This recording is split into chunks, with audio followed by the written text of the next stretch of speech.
exploration of the faculties and impulses of the prima mobilia of the human soul, the phrenologists have failed to make room for a propensity which, although obviously existing as a radical, primitive, irreducible sentiment, has been equally overlooked by all the moralists who have preceded them.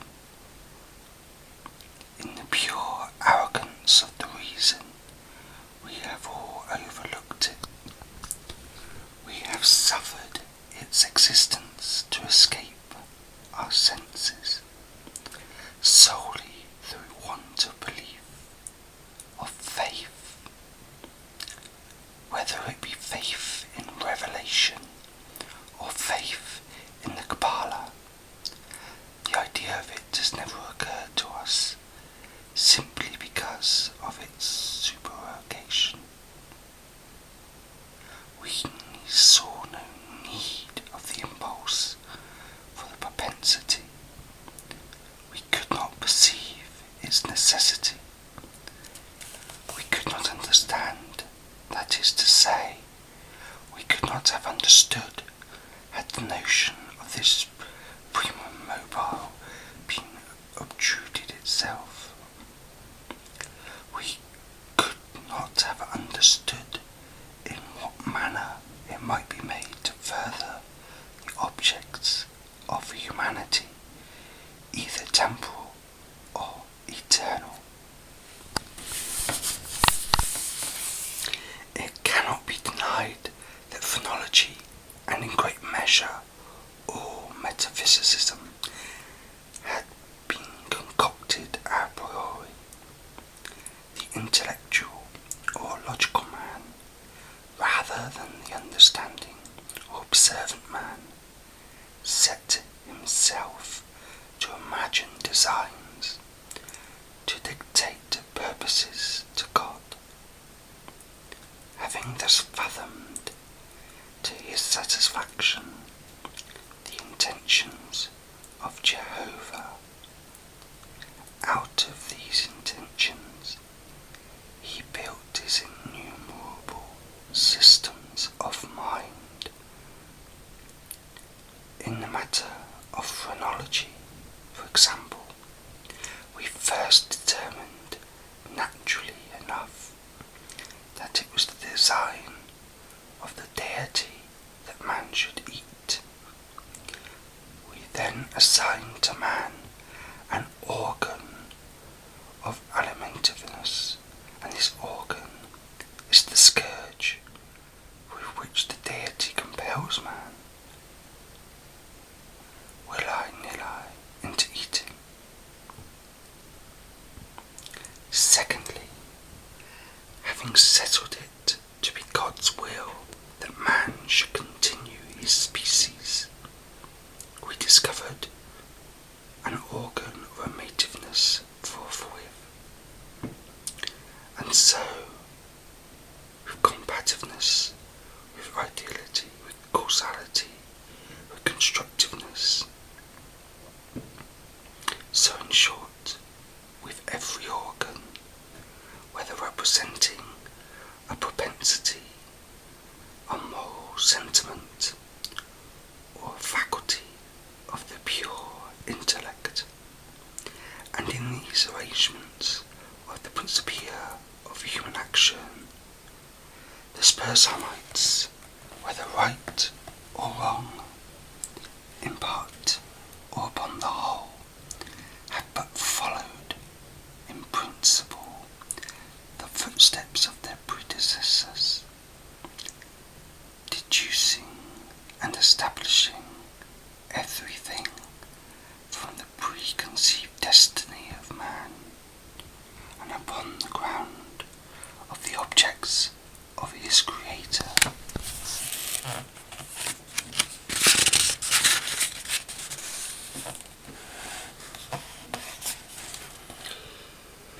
It would have been wiser, it would have been safer to classify, if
certain minds, under certain conditions, it becomes absolutely irresistible.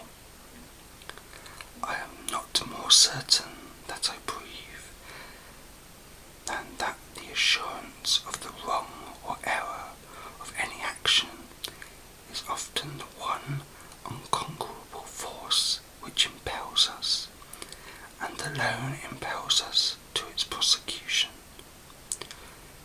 Nor will this overwhelming tendency to do wrong for the wrong's sake admit of analysis or resolution into ulterior elements. It is a radical, a primitive impulse, elementary.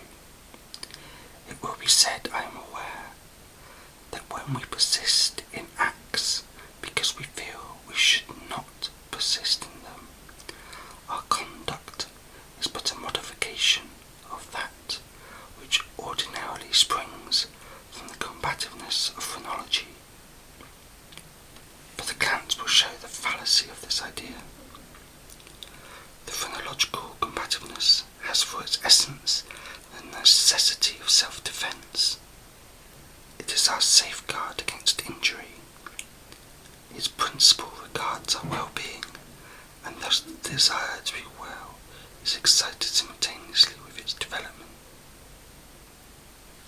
It follows that the desire to be well must be excited simultaneously with any principle which shall be merely a modification of combativeness. But in the case of that something which I call perverseness, the desire to be well is not only aroused, but a strongly antagonistical sentiment exists.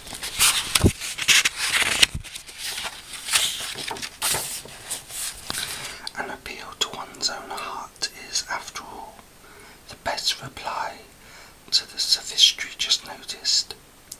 No one who trustingly consults and thoroughly questions his own soul will be disposed to deny the entire radicalness of the propensity in question. It is not more incomprehensible than distinctive. There lives no man who at some period has not been tormented, for example, by an earnest desire to tantalize a listener by circumlocution. The speaker is aware that he displeases. He has every intention to please. He is usually curt, precise, and clear.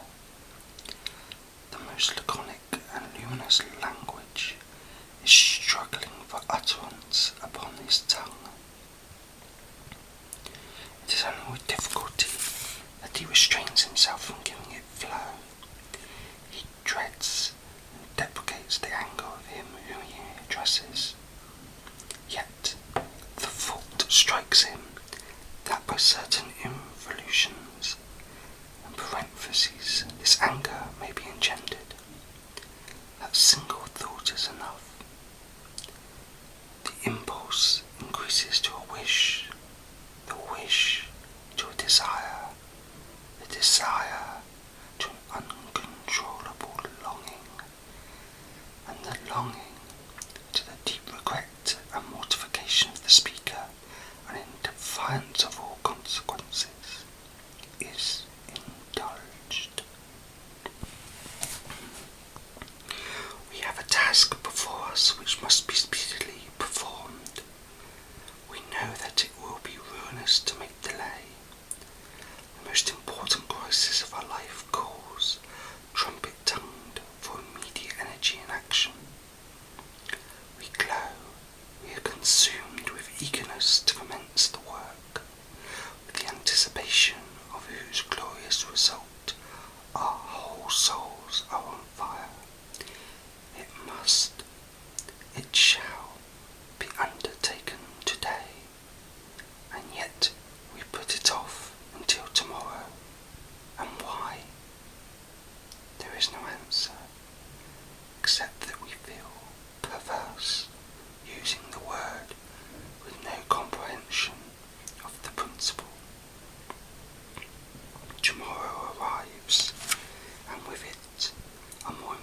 anxiety to do our duty, but this very increase of anxiety arrives also a nameless, a positively fearful, because unfathomable craving for delay. This craving gathers strength as the moments fly. The last hour for action is at hand. We tremble with the violence of the conflict within us, of the definite with the indefinite, of the substance with the shadow. But if the contest have proceeded thus far, it is the shadow which prevails. We struggle in vain. The clock strikes and is the nail of our warfare.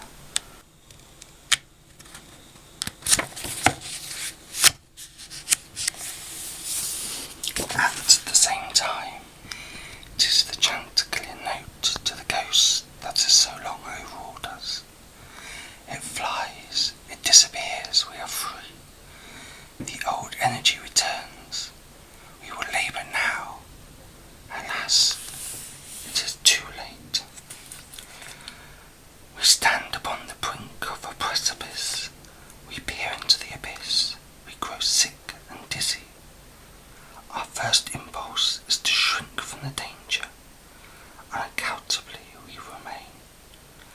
By slow degrees our sickness and dizziness and horror become merged in a cloud of unnameable feeling.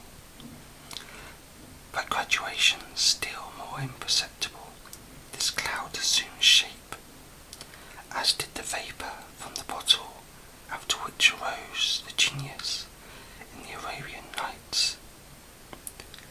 But out of this cloud upon the precipice's edge there grows into probability a shape far more terrible than any genius or any demon of a tale. And yet it is but a thought, although a fearful one, and one which chills the very marrow of our bones with the fierceness of the delight of its horror. It is merely the idea of what would be our sensations during the sweeping precipitancy of a fall from such a height, and this fall, this rushing annihilation, for the very reason that it involves that one most ghastly and loathsome of all the most ghastly and loathsome images of death and suffering which have ever presented themselves to our imagination. For this very cause do we now the most vividly desire it, and because our reason violently deters us from the brink, therefore do we most impetuously approach it. There is no passion in nature so demonically impatient as that of him who, shuddering upon the edge of a precipice, thus meditates a plunge. To indulge for a moment in any attempt at thought is to be inevitably lost, for reflection but urges us to forbear, and therefore it is, I say, that we cannot. There is no friendly arm to check us, or if we fail in a sudden effort to prostrate ourselves backward from the abyss, we plunge and are destroyed. Examine these and similar actions as we will, we shall find them resulting solely from the spirit of the perverse. We perpetuate them merely because we feel that we should not. Beyond or behind this there is no intelligible principle, and we might indeed deem this perverseness a direct instigation of the arch-fiend, were it not occasionally known to operate in furtherance of good. I have said thus much that in some measure I may answer your question, that I may explain to you why I am here, that I may assign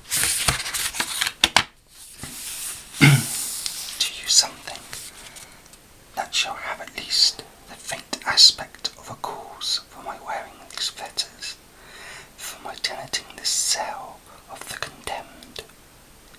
Had I not been thus prolix, you might either have misunderstood me altogether, or, with the rabble, have fancied me mad. As it is, you will easily perceive that I am one of the many unaccounted victims of the imp of the perverse.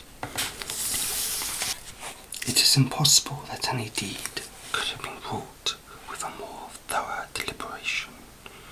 For weeks, for months, I pondered upon the means of the murder.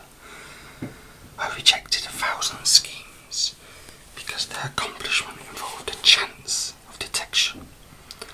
At length, in reading some French memoirs, I found an account of a nearly fatal illness that occurred to Madame Villard through the agency of a candle accidentally poisoned. The idea struck my fancy at once. I knew my victim's habit of reading in bed. I knew too that his apartment was narrow and ill ventilated, but I need not vex you with impertinent details. I need not describe the easy artifices by which I substituted, in his bedroom candle-stand, a wax light of my own making for the one which I there found. The next morning he was discovered dead in his bed, and the coroner's verdict was death by the visitation of God. Having inherited his estate, all went well with me for years. The idea of detection never once entered my brain. Of the remains of the fatal taper, I had myself carefully disposed. I had left no shadow of a clue by which it would be possible to convict or even to suspect me of the crime. It is inconceivable how rich a sentiment of satisfaction arose in my bosom as I reflected upon my absolute security. For a very long period of time I was accustomed to revel in this sentiment. It afforded me more real delight than all the mere worldly advantages accruing from my sin. But there arrived at length an epoch from which the pleasurable feeling grew by scarcely perceptible gradations into a haunting and harassing thought. It harassed because it haunted. I could scarcely get rid of it for an instant. It is quite a common thing to be thus annoyed with the ringing in our ears, or rather in our memories, of the burthen of some ordinary song, or some unimpressive snatches from an opera. Nor will we be the less tormented if the song in itself be good, or the opera air meritorious. In this manner at last I will perpetually catch myself pondering upon my security and repeating in a low undertone the phrase, I am safe.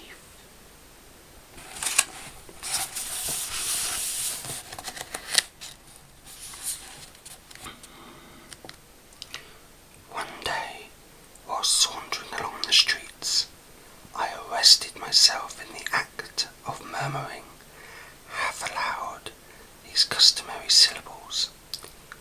In a fit of petulance, I remodelled them thus: I am safe, I am safe. Yes, if I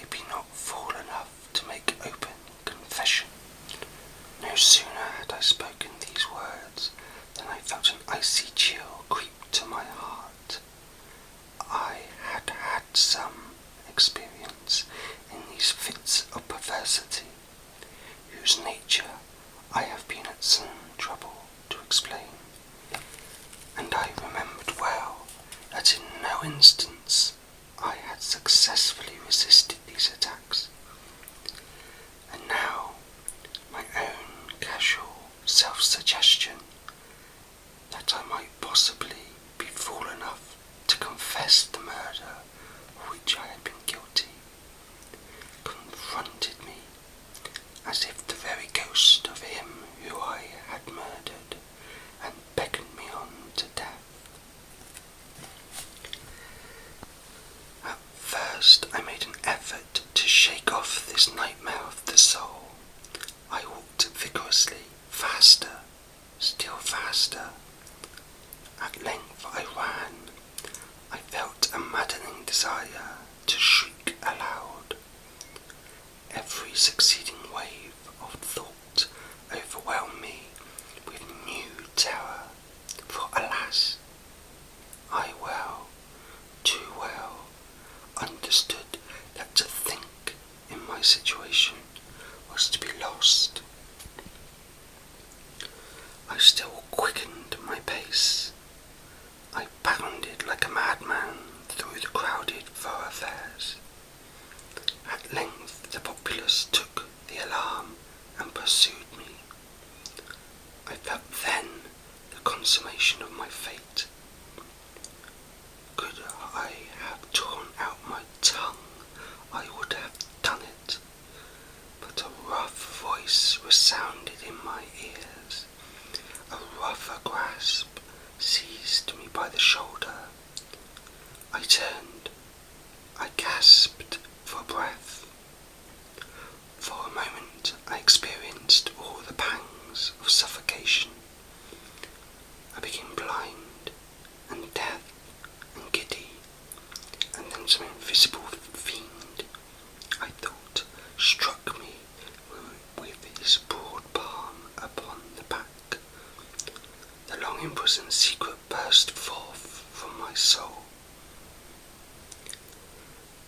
They say that I spoke with a distinct enunciation, but with marked emphasis and passionate hurry, as if in dread of interruption before concluding the brief but pregnant sentences that consigned me to the hangman and to hell. Having related all that was necessary for the fullest judicial conviction, I fell prostrate in a swoon. But why shall I say more? Today I wear these chains and am here. Tomorrow I shall be fetterless.